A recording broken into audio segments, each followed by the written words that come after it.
It was the middle of the night in a jungle camp in Thailand. The heat never really left, even after dark. A young British soldier lay awake on a bamboo platform, listening to the sound of men coughing in the darkness around him. He had been a prisoner for over a year, and he had just made a decision that could get him killed. That soldier was Eric Lomax, a signals officer captured at the fall of Singapore in 1942. His story would later become one of the most detailed first-hand accounts of what it truly meant to be a prisoner of war under the Imperial Japanese Army. Most people know the broad strokes of World War II in the Pacific. Fewer know what happened in the camps. What was daily survival actually like for the men who never made it home in time for the headlines? The fall of Singapore was, at the time, the largest surrender in British military history. Roughly 80,000 Allied troops became prisoners in a single stroke. Overnight, soldiers who had been fighting a war became something else entirely. Laborers, numbers, bodies to be moved, fed just enough, and worked. Imagine that shift for a moment. One day you are a trained soldier, part of an army, part of a plan. The next day you are marched through streets you were supposed to be defending, watched by the very people you had been fighting only hours earlier.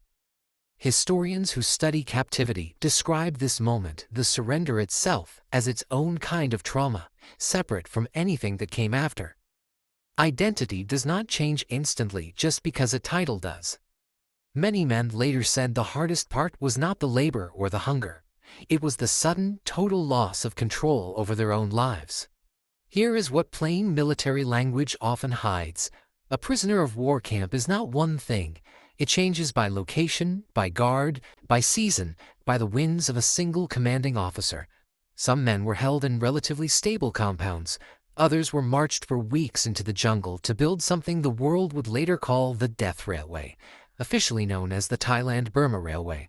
It stretched over 250 miles, cutting through mountains and swamp, connecting Thailand to Burma to support Japanese supply lines. The historian and doctor most closely associated with the railway's human toll is Sir Edward Weary Dunlop, an Australian army surgeon who was himself a prisoner. Dunlop kept meticulous diaries, smuggled and hidden, documenting the conditions his fellow prisoners endured and the medical care he tried, against enormous odds, to provide. His notes remain one of the most cited primary sources historians use to understand camp medicine in the Pacific Theater. What did medicine even mean in a place with almost no supplies? It meant improvisation. It meant boiling water when there was nothing else to offer. It meant a surgeon operating with tools that would have been considered unusable in any hospital back home. Dunlop and doctors like him became a kind of quiet resistance of their own, one built not on sabotage, but on refusing to let their fellow soldiers be reduced to nothing. Malnutrition was constant. Tropical disease was constant. Cholera swept through camps in waves. Historians estimate that of the roughly 60,000 Allied prisoners who worked on the railway, more than 12,000 died before it was finished. Alongside them, tens of thousands of Asian laborers, forcibly conscripted from countries under Japanese occupation, died in even greater numbers, a part of the story that took decades longer to be widely told. So here is what actually happened, day to day, for a man like Eric Lomax. Wake before sunrise. Work through heat that historians have described as some of the most punishing labor conditions of the entire war. Return to camp with barely enough rice to keep a body moving. Sleep, if you could call it that, packed shoulder to shoulder with men whose coughs you learned to recognize individually. And somewhere inside all of that, find a way to hold on to who you were before the war. Time itself worked differently in the camps. Without calendars, without newspapers, without any reliable news from home, prisoners built their own private systems for marking the days. Some scratched lines into bamboo poles, some counted by monsoons instead of months. A birthday might pass unnoticed for years, until a friend quietly remembered and found a way to mark it anyway, with nothing more than a shared cigarette or an extra spoonful of rice. Why would that small gesture matter so much? Because in a place designed to erase the individual, remembering one small human detail about another person became an act of quiet defiance. For Lomax, defiance took a different shape.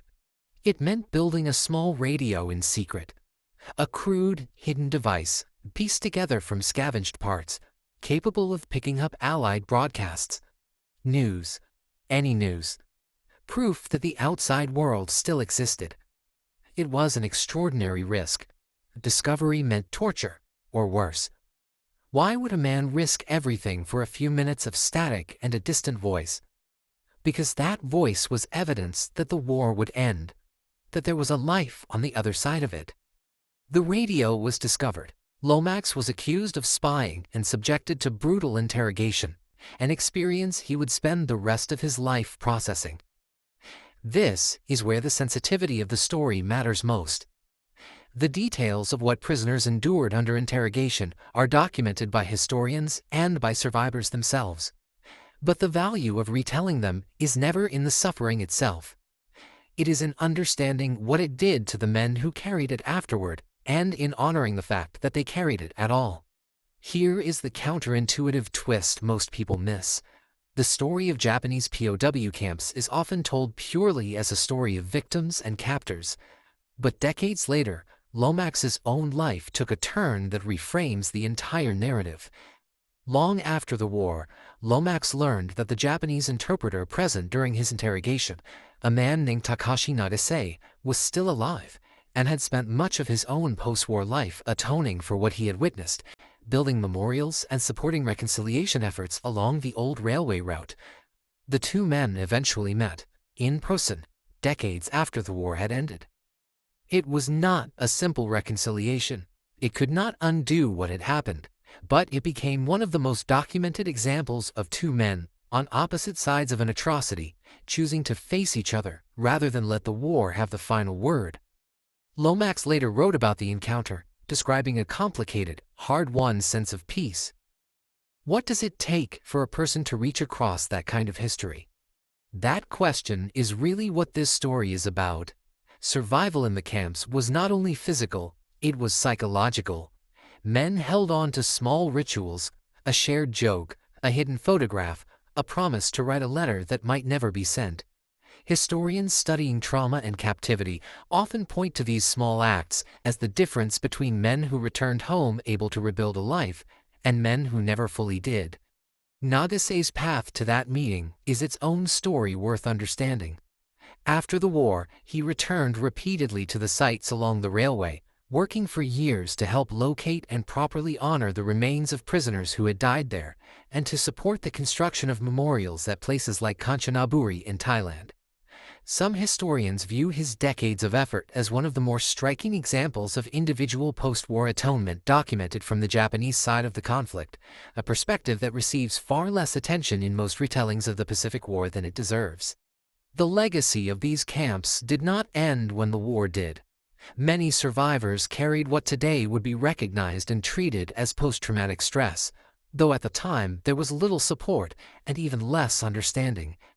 It would take decades and increased public awareness, partly driven by survivor memoirs like Lomax's, for governments and militaries to begin taking that kind of invisible wound seriously.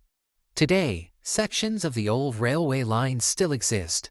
There are memorials in Thailand near the River Kwai, and museums that hold Dunlop's diaries alongside the accounts of hundreds of other survivors.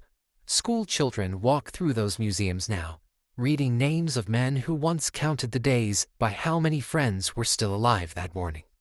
So when we talk about World War II in the Pacific, it is worth remembering that the story does not end at surrender, and it does not end at liberation either. It continues in every survivor who came home changed, in every family that spent years piecing together what actually happened to a father or a brother, and in the unlikely meetings, like the one between Lomax and Nadase, that show history is never only about the war itself.